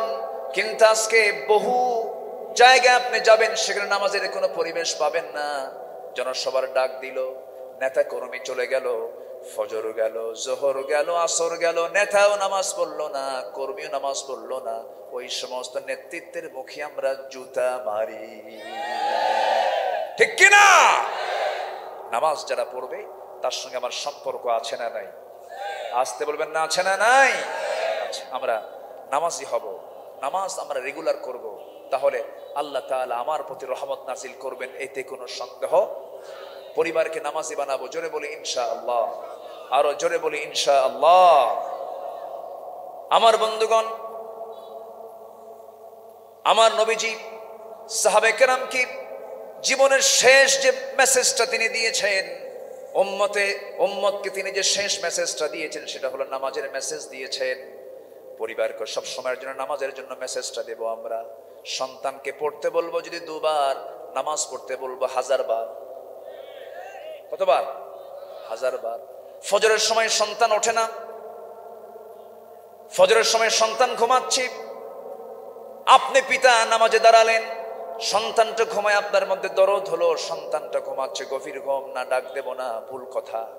আসসালাতু খায়রুম মিনান নাও, কোনো কথা নাই, কোন আপিল করা যাবে না। সন্তানকে ডাক দিয়ে উঠায় নিয়া, মসজিদে জামাত পান নাই, আপনি বাড়ির মুরব্বী, আপনার পিছনে মুসল্লি হয়ে বউ নামাজ পড়বে, মেয়েরা নামাজ পড়বে, বাড়িকে সেজদার জায়গা বানাতে হবে। আমার নবীজি কোন কোন হাদিসের বর্ণনা, নবীজি ফরজটাকে মসজিদে প্রাধান্য দিয়ে বাকি নামাজগুলো মসজিদে পড়ার জন্য তাকিদ দিয়েছেন, বাড়িতে নামাজ পড়ার জন্য তাকিদ দিয়েছেন। কারণ বাড়িতে যদি নামাজের পরিবেশ সৃষ্টি হয়, ওই পরিবারটা জান্নাতের টুকরা হয়ে যায়। আমরা বাড়িটাকে সেজদার জায়গা বানাবো। জোরে বলি ইনশাআল্লাহ। ড্রয়িং স্পেস থাকে, ডাইনিং স্পেস থাকে, এরপরে বেডরুম থাকে, মাস্টার বেড থাকে, টয়লেট থাকে, বেলকনি থাকে, কিন্তু নামাজের জায়গা নাই। আমি কি ভুল বললাম? আমি কি ভুল বলেছি? অথচ সবার আগে বাড়ি করতে গেলে সবার আগে জায়গা বের করতে হবে। কিসের জায়গা? প্রেয়ার রুম, নামাজের জায়গা থাকা উচিত। কারণ আমার সবচেয়ে বড় সম্বল হবে একদিন কয় ওয়াক্ত নামাজ। আসতে বলবেন না। কয় ওয়াক্ত নামাজ? নামাজের মধ্যে মজা পাওয়ার দরকার আছে না নাই? অনেক দেখবেন নামাজি আছে খুব তাড়াহুড়ো করে। মসজিদে এসে যদি ইমামের নামাজ যদি একটু লম্বা হয়, ইমাম যদি একটু লম্বা সূরা ধরে, লম্বা সূরা ধরার কারণে তার লোকমা দেওয়া যায় না। পিছন থেকে ইমামের তেলাওয়াত লম্বা হলেই একটা গলা ছাড়ি দেয়, মানে হুজুর সময় কম, তাড়াতাড়ি তেলাওয়াতটা শেষ করেন। বুঝতে হবে সে নামাজের মধ্যে মজা পাচ্ছে না, তৃপ্তি পাচ্ছে না। যে নামাজে মজা নাই, তৃপ্তি নেই, বুঝতে হবে তার নামাজের ভিতরে যে সমস্যাটা হচ্ছে অন্যতম কারণ হলো ওয়াসওয়াসা দেওয়ার জন্য তার পিছনে লেগেছে কে? কে লেগেছে? শয়তান লেগেছে। নামাজকে আমরা কন্টিনিউ করব, সুন্দর করব। জোরে বলি ইনশাআল্লাহ। একা পড়বো না জামাতে পড়বো? বুঝে পড়বো না না বুঝে পড়বো? জেনে পড়বো না না জেনে পড়বো? সময় নাও সময়, তাড়াতাড়ি না আস্তে আস্তে? সুন্দর করে আস্তে আস্তে বুঝে শুনে জামাতের সঙ্গে আমরা আদায় করব। নামাজের মধ্যে সাহাবীরা মজা পেয়েছেন। কি মজা পেয়েছেন দেখেন। জাতুর রেখায় আমার নবীজি দুজন সাহাবীকে দায়িত্ব দিলেন যে আব্বাত এবং আম্মার তোমরা দুজন সীমান্ত পাহারা দাও, শত্রুর গতিবিধি লক্ষ্য করো, যেন কোনো শত্রু যেন আক্রমণ না করতে পারে। দুজনকে দায়িত্ব দিলেন, দুজন জাগিয়েছিলেন। হঠাৎ করে আম্মার বলছেন, ভাই আব্বাত আমার একটু এসেছে, আমার প্রচন্ড ঘুম লাগতেছে, তুমি একটু পাহারা দাও, আমি একটু ঘুমাতে গেলাম। পাশেই শুয়ে পড়েছেন। সাইয়েদনা আব্বাস রাদিয়াল্লাহু তাআলা আনহু দাঁড়িয়ে তিনি পাহারা দিচ্ছেন। পাহারা দেওয়ার মাঝে মাঝে তিনি মনে মনে চিন্তা করলেন, শত্রু তো কোনো দিকে দেখি না, খামাখা দাঁড়ায় থেকে লাভ কি? ওযু বানালেন, ওযু বানায় নামাজে দাঁড়ায় গেলেন, তাহাজ্জুদের নিয়ত করলেন, তাহাজ্জুদটা পড়তেছেন। প্রথম রাকাত খুব মনোযোগ দিচ্ছেন। যখন রুকুর দিকে যাবেন এমন সময় শত্রু দূর থেকে তীর মেরে দিয়েছে, তার ডান পায়ে সে তীরবিদ্ধ হয়ে গেছে। নামাজ ছাড়তেছেন না। ওই অবস্থায় প্রথম রাকাত পড়লেন, দ্বিতীয় রাকাতে দাঁড়ায় গেলেন। দ্বিতীয় রাকাতে যখন নামাজ পড়তেছিলেন, সূরা কেরাত পড়তেছিলেন, শত্রু দূর থেকে আরেকটা তীর মেরে দিয়েছে, বাম পায়ে লেগেছে। দুই পায়ে তীরবিদ্ধ হওয়া সাহাবী নামাজ ছাড়তেছেন না। ঘুমন্ত সাহাবী আম্মার বলছেন, আব্বা তোমাকে শত্রুতে অ্যাটাক করে ফেলেছে, নামাজ পড়ছো কেন? নামাজটা ছেড়ে দাও। তবুও তিনি নামাজ ছাড়লেন না। ওই অবস্থায় রুকু করলেন, ওই অবস্থায় সেজদা দিলেন, তাশাহুদ পড়লেন, দুরূদ পড়লেন। সালামটা ফেরার পরে বলছেন, ভাই আম্মার আমি তো অনেক আগেই টের পেয়েছি, আমি তো অনেক আগে লক্ষ্য করেছি শত্রু আমাকে অ্যাটাক করে ফেলেছে, আমার শরীর থেকে রক্ত ছুটতেছে, কিন্তু ভাই আম্মার আমি কি করব? নামাজের মধ্যে যে আমি এত মজা পাচ্ছিলাম, আমার কাছে মনে হচ্ছিল আমি আল্লাহর সঙ্গে নামাজের মধ্যে সরাসরি কথা বলতেছিলাম। যেরকম সুবহানাল্লাহ, আমি আল্লাহর সঙ্গে সরাসরি কথা বলতেছি। আমার মনে হচ্ছিল আরেকটা তীর যদি আমার বক্ষ ভেদ করে যদি দিত, আমি ফিনকি দিয়ে আমার বুকের রক্তগুলো আমার শরীর থেকে বের হয়ে যেত, আমি শহীদ হয়ে যেতাম, তবু আমি মুহাব্বতের নামাজ আমি ছেড়ে দিতাম। যেরকম সুবহানাল্লাহ। আমরা এমন করে নামাজটা পড়বো। জোরে বলি ইনশাআল্লাহ, আর জোরে বলি ইনশাআল্লাহ, আর জোরে বলি ইনশাআল্লাহ। সবার বাড়িতে মা বোন আছে না নাই? আসতে বলবেন না, আছে না নাই? নামাজ আছে কিন্তু পর্দা নাই, কাম হবে? আসতে বলবেন না, কাম হবে? নামাজ আগে না পর্দা আগে? যদি কোনো মহিলা মাথার চুল যদি ফাঁকা রেখে, মাথায় কাপড় না দিয়ে যদি নামাজ পড়ে, নামাজ হবে? আসতে বলে, নামাজ হবে? হবে না। তাহলে এখন বলেন তো, নামাজ আগে না পর্দা আগে? পর্দাটা আগে। পর্দা অবলম্বন করতে হবে।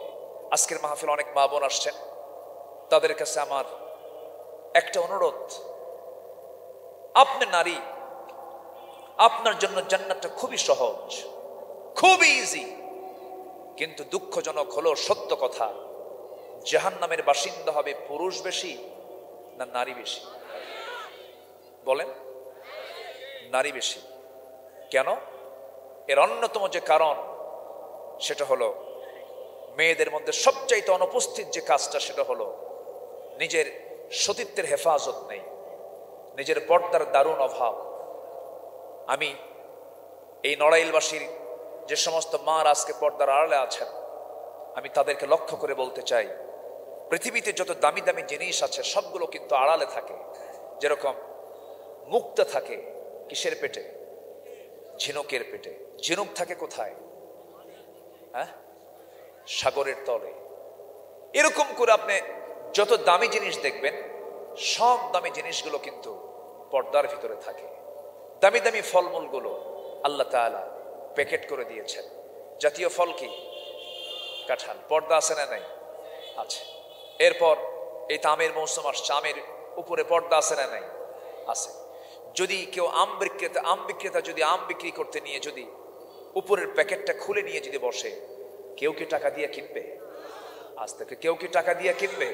কিনবে না। কাঁঠাল বিক্রি করতে নিয়ে যদি উপরের কাভারটা খুলে দিয়ে যদি শুধু ভিতরের মূল কাঁঠাল যেটা, ওটাকে কি বলে, রোয়া বা কোষ, যদি ফল বিক্রেতা যদি বিক্রি করতে নেয়, কেউ কি টাকা দিয়ে কিনবে? ওখানে কি মানুষ আসবে না মাছি বসবে? মাছি মানে কি সুস্থতা না অসুস্থতা? অসুস্থতা। এরপরে দিনাজপুরের লিচু 10 টাকা পিস, দামি লিচু। যদি কেউ ভাবে কোনো ফল বিক্রেতা এগুলো সিলে নিয়েই বসি, দেখি তো বিক্রি হয় কিনা, কেউ কি টাকা দিয়ে কিনবে? না। তাহলে দামি দামি ফলমূলও পর্দায় থাকে, দামি জিনিসগুলো পর্দায় থাকে। আমার মা, এই পৃথিবীতে সবচেয়ে দামি হচ্ছেন আপনারা। আমার রাসূল বলেছেন, জান্নাত নামক এত দামি জায়গাটা আল্লাহ তাআলা রেখে দিয়েছেন নারী জাতির পায়ের নিচে। যেরকম সুবহানাল্লাহ। এই সম্মান রক্ষা করার দায়িত্ব মা বোনদের আছে না নাই? আসতে বলবেন না, আছে না নাই? আছে। আমার মা, নেক আমলের মধ্যে আপনাদের জন্য যেটা বলবো, 4টা কাজ আপনি করবেন। নবীজি মশহুর একটা হাদিস, রাসূল বলেছেন, যদি কোনো নারীর মধ্যে 4টা গুণ পাওয়া যায়, নাম্বার 1 হলো 5 ওয়াক্ত নামাজ, নাম্বার 2 হলো রমজান মাসে রোজা, নাম্বার 3 হলো স্বামীকে দাম দেওয়া, স্বামীকে মূল্যায়ন করা, নাম্বার 4 হলো সতীত্বের হেফাজত করা। এই 4টা কাজ পর্দায় থাকে। এই 4টা কাজ যদি কোনো নারী জাগতিক জীবনে যদি এই কোর্স যদি কমপ্লিট করে যেতে পারে, আল্লাহর 8টা জান্নাতের দরজা তার জন্য খোলা থেকে যাবে। জোরে বলি সুবহানাল্লাহ। স্বামীকেও গুরুত্বের চোখে দেখতে হবে। উম্মে সুলাইম নামে একজন সাহাবী ছিলেন, আমার নবীর খুব প্রিয় সাহাবী। আমার রাসূলের খাদিম ছিলেন আনাস বিন মালিক রাদিয়াল্লাহু তাআলা আনহু। তার গর্বিত মা ছিলেন উম্মে সুলাইম রাদিয়াল্লাহু তাআলা আনহা। তার আগের স্বামী ছিল কাফের। সেই কাফের স্বামীর মৃত্যুর পর তার বিয়ে হয় পরবর্তীতে আরেকজন পুরুষের সাথে, সাহাবীর সাথে। সেই বিয়ের বর্ণনা ছিল হলো উম্মে সুলাইম। উম্মে সুলাইম তাকে এই শর্তে বিয়ে করেন, স্বামী হিসেবে গ্রহণ করেন, সে কোরআন শিখবে, দ্বীন শিখবে, ইসলাম কবুল করবে। আল্লাহু আকবার বল। স্বামী স্ত্রীর দাম্পত্যময় জীবন ভালোই চলছিল। হঠাৎ করে সেই স্বামীটা বিদেশে যান, দূরদেশ সফরে যান। 7ম দিনে তিনি বাড়িতে আসবেন। তাদের ঔরসে একটা সন্তানও ছিল। সেই সন্তানটা সকালবেলা মারা যায়। মারা গেলে উম্মে সুলাইম মনে মনে ভাবলেন, সন্তানটা আমার মারা গেল আজকে, আমার স্বামী বিকেলবেলা আসবে, আমার স্বামী শোকাহত হয়ে পড়বে, কষ্ট পাবে। না, সন্তান মৃত্যুর কথা আমি কাউকে বলবো না। চিন্তা করেন, একদিকে আল্লাহর সন্তুষ্টি, আরেকদিকে স্বামীর সন্তুষ্টির চেষ্টাটা দেখেন আপনি। উম্মে সুলাইম মনে মনে ভাবলেন, না, আমি এই কথা কাউকে বলবো না, আমার সন্তান মারা গেছে, আমি কাউকে জানাবো না, প্রতিবেশীকেও জানালেন না, কান্নাকাটিও নাই। ছোট্ট সন্তান দুনিয়া থেকে বিদায় নিয়েছে, মা চাপা কান্নায় ভেঙ্গে পড়েছেন, কাউকে জানালেন না। স্বামী আমার বিকেল বেলা আসবে আমার বাড়িতে। বিকেল বেলা আসার আগেই সন্তান মৃত লাশ পাশের ঘরে শোয়ায় দিয়ে চাদর মুড়ি দিয়ে আস্তে করে শোয়ায় রেখেছেন। স্বামী যখন আসবেন, স্বামীকে সন্তুষ্ট করার জন্য মাথা থেকে পা পর্যন্ত তিনি ডেকোরেট হয়েছেন, সুন্দর করে সাজুগুজু করে নিয়েছেন। একটা মেয়েরা সাজবে হলো একটাই উদ্দেশ্য, সেই সাজানোটা দেখাবে একমাত্র কাকে? আসতে বলবেন না, কাকে? স্বামীর সামনে ছেঁড়া শাড়ি, মার্কেটে যেতে নতুন শাড়ি, আছে না নাই? আছে না নাই? স্বামীর সামনে কোনো সুগন্ধি ব্যবহার করে না, স্বামীর সামনে কোনো ডেকোরেশন নাই, কিন্তু বাইরে গেলে ডেকোরেশনের অভাব নাই। এই সমস্ত নারীকে রাসূল বলেছেন দায়ুস নারী। কি নারী? দায়ুস, বেহায়া তারা, এদের স্বামী যারা তারা দায়ুস। সম্মানিত ভাইয়েরা, উম্মে সুলাইম রাদিয়াল্লাহু তাআলা আনহা সন্তানকে পাশের ঘরে শোয়ায় রেখে একদম স্বামী আসবেন অভিনয় শুরু করেছেন। সন্তান কিন্তু মারা গেছে, বুকে চরম ক্ষত, চরম আহত তিনি। সপ্তম দিনের মাথায় স্বামী যখন দরজার কাছে চলে আসছে, সালাম বিনিময় হয়ে গেল, স্বামীকে বরণ করে নিলেন। স্বামীকে বরণ করে নিয়ে কিতাবের মধ্যে আসছে সহবাস হয়ে গেল, ইন্টারকোর্স কমপ্লিট হয়ে গেল। স্বামীটা নাপাক হয়ে গেলেন। এমন সময় হঠাৎ করে স্বামী স্ত্রীকে ডাক দিয়ে বলছে, উম্মে সুলাইম, বহুক্ষণ ধরে ঘরের মধ্যে অবস্থান করছি, আমার সন্তানটা কোথায় গেছে? আমার সন্তান তো দেখি না আমি। উম্মে সুলাইম আবেগটাকে আর ধরে রাখতে পারলেন না, চোখের পানি ফেলে ফেলে বলছেন, স্বামী আমার, আপনার সন্তানের তথ্য কতক্ষণ পর্যন্ত গোপন করব? আপনার সন্তান তেমন দেশে বেড়াতে গেছে যে দেশ থেকে মানুষ আর কোনোদিন ফিরে আসে না। এই কথা বলার সঙ্গে সঙ্গে সাহাবী খেপে গেলেন, রেগে গেলেন। বউকে ডাক দিয়ে বলছেন, বউ আমার, এমন তো আচরণ আমি তোমার কাছ থেকে আমি প্রত্যাশা করি নাই। আমার নাপাকি হওয়ার পূর্বে তুমি আমার সন্তানের কথাটা আমাকে আসলে প্রথমেই জানালে না কেন? আমি তোমার বিরুদ্ধে নবীর কাছে গিয়ে নালিশ করব। তিনি মাইন্ড করলেন, নবীর কাছে গিয়ে বলছেন, ইয়া রাসূলুল্লাহ, আপনার প্রিয় সাহাবী আনাসের মা উম্মে সুলাইম আমার সঙ্গে এমনটা আচরণ কেন করলো?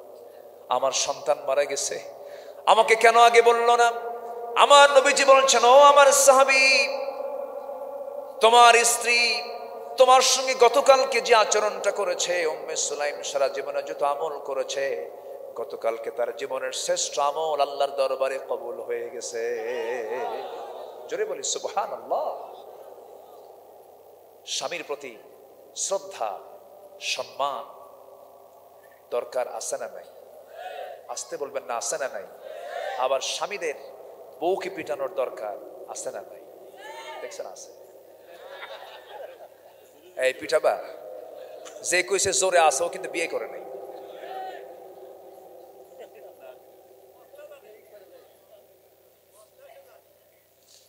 বউকে মারা যাবে? আসতে বলে, বউকে মারা যাবে? বউ কি চাকর? বউ কি কোনো চাকরানি? যারা বউকে চাকরানি মনে করেন তারা, তাদের মাইন্ড কি ঠিক আছে না ভুল আছে? কখনো বউকে কেউ চাকরানি মনে করবেন না। সাইয়েদনা ওমর ফারুকের মতো মানুষ, যার নাম শুনে রোম পারস্য থরথর করে কাঁপত, তিনিও তার স্ত্রীকে খুব সম্মান দিয়ে কথা বলেছেন। কিছু বললে কান পেতে শুনতেন, তর্ক করতেন না। এক সাহাবী এসে সাইয়েদনা ওমর ফারুকের কাছে বলেন, ভাই, আমি আপনার কাছে একটা সমস্যা নিয়ে আসছি। আচ্ছা বসো, আমি আসতেছি। ভিতরে গেছেন, সাইয়েদনা ওমর ফারুকের সঙ্গে তার স্ত্রী চরম বাকবিতণ্ডা, চরম ঝগড়া। এই ঝগড়ার দৃশ্য দেখে ওই বেচারে চলে যাচ্ছেন। সাইয়েদনা ওমর ফারুক বাইরে এসে বলছেন, এই তুমি কেন আসলা, কেন গেলে? কিছুতে বললা না। যে সমস্যা নিয়ে আসছিলাম আপনার কাছে, এসে দেখে আপনার ঘরেই ওই সমস্যা। কি হয়েছে? আপনার বউ আপনার এত কিছু বললো, আপনি একটা উত্তর দিলেন না, তো আপনি আমার কি বিচার করবেন? সাইয়েদনা ওমর ফারুক বললেন, দেখো, আমি ওমর, আমার হুঙ্কারে পৃথিবীর কাফেররা, মুশরিকরা থরথর করে কাঁপে। সেই ওমরের সামনে ওমরের বউ এত কিছু বলল, ওমর কিছু বলছে না, তুমিও কিছু কইও না। জোরে বলেন সুবহানাল্লাহ। হ্যাঁ, আমার নবীজি বউকে খাওয়াতেন, সুবহানাল্লাহ বলবেন না? আমার নবীজি বউকে আগে সালাম দিতেন। সালাম দিবেন? দেখেন কিছু কয় না। সালাম দিবেন না ইনশাআল্লাহ? জোরে বলেন ইনশাআল্লাহ। সারা জীবন তো বুড়া চাচা সালাম দেন নাই, আজকে যা সালাম দিলে বলবে বুড়া বয়সে ভাক্কা শুরু করছো না। কিন্তু তা বলুক, তাও সুন্নত আদায় হয়ে যাক। আম্মা জান আয়েশা বলেন, এগুলো কিন্তু আমলে সালেহ, এগুলো কি নেক আমল। মা আম্মা জান আয়েশা বলেন, আমি দুধ নিয়ে গিয়ে, উটের দুধ রাসূল খুব পছন্দ করতেন, উটের দুধ নিয়ে গিয়ে রাসূলের হাতে দিতাম। রাসূল বলতেন, আয়েশা আমার চরিত্র কি জানো, আমি কখনো আগে খাই না, আমি আগে খাওয়াই, আগে তুমি খাও এরপর আমি খাবো। যেরকম সুবহানাল্লাহ। আম্মা জান আয়েশা বারবার চেষ্টা করছেন, পারছেন না। আম্মা জান আয়েশা বলেন, আমি যখন দুধ খেলাম, নবীজি ঘাড় একটু বাঁকা করে আমার দিকে চেয়ে আছেন, আমি কেমন করে দুধ খাই। আমি গ্লাস যেদিকে লাগাইছি রাসূল সেই দিকে তাকায় থাকলেন, মার্কিং করলেন। আমি দুধ খেয়ে যখন একটু রেখে দিয়েছি, রাসূল গ্লাসটা হাতের মধ্যে নিলেন, নিয়ে আমি যেদিকে ঠোঁট লাগাইছি আমার রাসূল সেই দিকে ঠোঁট লাগায় বাকি দুধ পান করে নিলেন। মোহাব্বতটা হলো ঘরের মধ্যে, কিন্তু সেই মোহাব্বত আজকে ঘরের মধ্যে নাই, সেই মোহাব্বত চলে গেছে বটতলা আর তালতলা, ঠিক কিনা? 14ই ফেব্রুয়ারি আসিতেছে, আলহামদুলিল্লাহ, আসতেছে না? ওটার নাম ভালোবাসা। 14ই ফেব্রুয়ারির নাম, ওটার নাম ভালোবাসা। ভালোবাসা কি বটতলা না নিজের ঘরে? নিজের ঘরকে ভালোবাসার ঘর বানায় ফেলে। নেক আমলগুলো করতে হবে। নবীজি কখনো আগে খান নাই, আগে খাওয়ায়া দিয়েছেন। এই তো নবীর ঘরের চরিত্র। আবার সাহাবে কেরামদের সঙ্গে আমার নবীজির কি মিলমিশ ছিল দেখেন। আমার বন্ধুগণ, সবচাইতে আমার নবীজি দুটো জায়গায় বেশি কষ্ট পেয়েছেন। একটা হলো তায়েফের ময়দানে, আরেকটা হলো খন্দকের পরিখা খনন করার সময়। একাধারে তিনি 3 দিন 3 রাত না খাওয়া ছিলেন তায়েফে গিয়ে। আর খন্দকের পরিখা খনন করার সময় অভাবের কারণে খাদ্য নাই, খাদ্যের ঘাটতির কারণে একটানা 4 দিন 4 রাত আমার নবীর পেটে কোনো খাবার যায় নাই, খাবার খেতে পারেন নাই। নবীজির প্রচন্ড ক্ষুধা, কিন্তু কাউকে টের পেতে দিচ্ছেন না। কিন্তু সব সাহাবী তো একরকম নয়। সবাইকে আবু বকর বলেন, সবাইকে আবু বকর। সাহাবীদের মধ্যে ক্লাস আছে না নাই? আছে। তো একজন সাহাবী নবীজির এই ক্ষুধাটা সবাই না টের পেলে উনি টের পাইছেন। রাসূল না খেয়ে আছেন, উনি এটা মার্ক করছেন। কাছাকাছি গেলেন, কাছাকাছি গিয়ে লক্ষ্য করে দেখেন আমার নবীজির জামার নিচে পেটে পাথর বাঁধানো, পাথর বেঁধেছেন ক্ষুধার যন্ত্রণা সহ্য করতে না পেরে। সেই সাহাবী কাঁদতে কাঁদতে বলছেন, ইয়া রাসূলুল্লাহ, আমি কিন্তু দেখে ফেলেছি আপনার পেটে পাথর বেঁধেছে। নবীজি বললেন, সাহাবী তুমি দেখলে কেমনে? কেউ তো আমার এটা দেখে নাই। হুজুর, আমি আপনাকে খুব কাছ থেকে চিনি, আমি আপনাকে খুব ভালোবাসি। হুজুর, আপনি কাউকে বলেন না, আমি আপনাকে আমার বাড়িতে একটু লুকায় নিয়ে যাব। ছোট্ট একটা ছাগল আছে তো, আপনাকে খাওয়াবো। আপনি কি রাজি আছেন? হ্যাঁ, তুমি যাও। বাড়িতে ছোট্ট 6 কেজি ওজনের একটা ছাগল জবাই করলেন। বউকে বললেন, রান্না বান্না করো, আমার জীবনের শ্রেষ্ঠ দিন আজকে, আমার বাড়ির মেহমান হবেন মুহাম্মদুর রাসূলুল্লাহ। রান্না বান্না হলো, নবীর কাছে আসলেন, ইয়া রাসূলুল্লাহ, রান্না বান্না হয়ে গেছে, কিন্তু হুজুর সবাইকে বলা যাবে না। কিন্তু আমার নবীজি বললেন, সাহাবী তোমার কি মনে হয় আমি সবাইকে রেখে একা একা খাবো? সুবহানাল্লাহ বলবেন না? নেতা কাকে বলে? যুদ্ধের সেনাপতি কাকে বলে? আদর্শ কাকে বলে? রাসূল বললেন, আমার সাহাবী না খেয়ে থাকবে, আমি একা একা খাবো? অসম্ভব ব্যাপার, এমন চরিত্র আমার না। জাবের, চিন্তা করো না, ব্যবস্থা একটা হবে। সাইয়েদনা জাবের তো ঘাবড়ে গেলেন, আমার তো ছোট্ট ছাগল, এখন কি যেন করে রাসূল। আমার নবীজি সাহাবে কেরামকে লক্ষ্য করি, সামনের দিকে তাকায় সবাইকে লক্ষ্য করে বলছেন, সাহাবীরা শোনো, আমার জাবের বড় শখ করেছে দাওয়াত খাওয়াবে, আমাকে দাওয়াত দিয়েছে, আমি তোমাদের সবাইকে দাওয়াত দিলাম, চলো আমরা সবাই মিলে জাবেরের বাড়িতে চলে যাই। যেরকম সুবহানাল্লাহ। সাইয়েদনা জাবের বলছেন, হুজুর আমার তো ছোট ছাগল, আমি কি করব? আমার নবীজি বললেন, ও জাবের, তুমি চিন্তা করো না, বান্দা যার রিজিকের দায়িত্ব তার। জোরে কোন সুবহানাল্লাহ। বান্দা যার রিজিকের দায়িত্ব তার। এই বিশ্বাস যদি বান্দার মধ্যে 16 না থাকতো,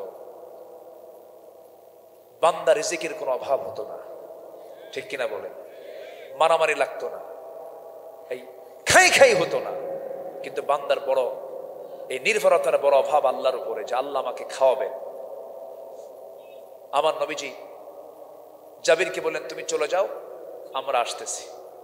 বাড়িতে গিয়ে বলছেন, বউ আমার শোনো, কাম তো সারছে, কি দাওয়াত তো দিলাম, কিন্তু রসুল তো একা আসতেছে না, সব সাহাবী আসতেছে। স্ত্রী বলছেন, স্বামী আমার, আপনি চিন্তা করেন কেন? কেন চিন্তা করেন? বান্দা যার রিজিকের দায়িত্ব তার। এটা জোরে বলেন সুবহানাল্লাহ। মেহমান বেশি আসলে, মেহমান ঘন ঘন আসলে কিছু কিছু বাড়ির বউ খুব খুশি হয়, আর কিছু কিছু বাড়ির বউ খালি বলে কি বলে বলেন বলেন, এটা আওয়াজ দেন কেমন করে, আমার সংসার শেষ হয়ে গেল। আসেন এরকম, আসে না? আসে না? আছে। মেহমান আসলে বলবো নাউজুবিল্লাহ না আলহামদুলিল্লাহ, নাউজুবিল্লাহ না আলহামদুলিল্লাহ। যার বাড়িতে মেহমান বেশি তার রিজিক কখনো ফুরবে না। যে বাড়িতে মেহমান থাকবে সেই বাড়ির কোনোদিন হাড়িতে খাবার ফুরাবে না। মেহমানকে কখনো অপমান করা যাবে না। বলেছেন মুহাম্মদ সাল্লাল্লাহু মান কানা ইউমিনু বিল্লাহি ওয়াল ইয়াউমিল আখির ফালইকরিম দাইফা। রাসূল কোন দিকের কথা বলেননি? এগুলো সব নেক আমল। ইন্নাল্লাযীনা আমানু ওয়া আমিলুস সালিহাত, আল্লাহু আকবার বলেন। শেষের দিকে ইসলামিক সিরাত থেকে কথা বলছি, শেষ করে দেব। আমার বন্ধুগণ, আমার নবীজি বর্ণনায় পাওয়া যায় 600 সাহাবীকে নিয়ে রওনা করলেন। ছাগল কয় কেজি বলেন? আমি কি শেষ করে দেব? হ্যাঁ,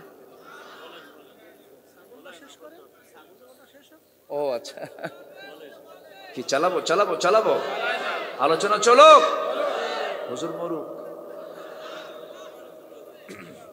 হুজুরও বাসুক। আগামীকালকে মাহফিল আমার বেশি দূরে না, মাত্র রাজশাহীতে।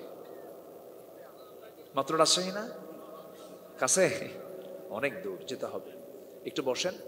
কিছু ভাই অনেক দূর থেকে হয়তো আসছেন, অনেকে চলে গেছেন, কিছু লোক আংশিক। আমি এখন শেষের দিকে আস্তে আস্তে চলে যাচ্ছি। সাইয়েদনা জাবের রসুলকে খুব ভালোবাসতেন, রসুলও তাকে খুব ভালোবাসতেন। মদিনা থেকে বাইরে গেছেন, বাহির থেকে আবার মদিনায় ঢুকছেন উটের পিঠে করে। আমার নবীজির এই প্রিয় সাহাবী জাবেরের যে উটটা, সে উটটা বুড়া, খুব আস্তে আস্তে আস্তে আস্তে যাচ্ছে। রসুলকে বলেন, ইয়া রাসূলুল্লাহ, আমার উটটা বুড়া তো আস্তে আস্তে যায়, আমি সবার পিছে পড়ে গেলাম, আপনি তো আমার জন্য দোয়া করেন তো। আমার নবীজি তার বরকতি হাতে লাঠি দিয়ে উটের গায়ে একটা আঘাত করলেন, এমন দৌড় মারছে, মদিনায় সবার আগে ঢুকেছে জাবেরের উট। যেরকম সুবহানাল্লাহ। রাসূল বললেন, জাবের, উট তো তোমার তাজা হয়ে গেছে, উট বেচবে আমার কাছে? আমার নবীজি কিন্তু মজার ছিলেন। উট কি বেচবে আমার কাছে? হুজুর, আপনি যদি নিতে চান আমি কি আর মানা করতে পারি? নেন, কে যে টাকা নাও, উট আমাকে দাও। উটের লাগামটা হাতে নিয়ে বলছেন, জাবের, তুমি আমাকে কত না ভালোবাসো, কতটা মহব্বত করো। জাবের, তোমার কাছ থেকে আমি উট নিয়ে নেব, এটা কেমন কথা? আমি টাকা যখন তোমাকে দিয়েছি, উট কিনছি, আবার উট আমি তোমাকে গিফট করলাম। যখন যেরকম সুবহানাল্লাহ, কি পছন্দের সাহাবী ছিলেন তিনি। বাপ মারা গেছে ঋণ করে, ঋণদাতারা বাড়ি এসে ভরে গেছে। সাইয়েদনা জাবের দৌড় মেরে এসে রাসূলকে বলছেন, ইয়া রাসূলুল্লাহ, ঋণদাতারা সব আমার বাড়িতে হানা দিচ্ছে, আমার তো কিছু নাই, আপনি একটা ফায়সালা করেন। মানবতার নবী কাকে বলে? মানবতার নেতা কাকে বলে? বিশ্ব মানবতার লিডার কাকে বলে? ঋণদাতাকে বললেন, জাবের, চিন্তা করো না, আমি তোমার পাশে আছি, তো ফায়সালা হয়ে যাবে। যেরকম সুবহানাল্লাহ। তোমার কি কিছু নাই? হুজুর, যে খেজুর বাগান আছে তা দিয়ে কাম হবে না, কামারে নিয়ে যাও। আমার নবীজি ওই বাগানটার এক সাইড দিয়ে ঢুকলেন, আরেক সাইড দিয়ে বের হয়ে গেলেন। আমার নবীজির ইসরার কত বরকত ছিল। সুবহানাল্লাযী আসরা বিআবদিহি লাইলাম মিনাল মাসজিদিল হারাম ইলাল মাসজিদিল আকসা।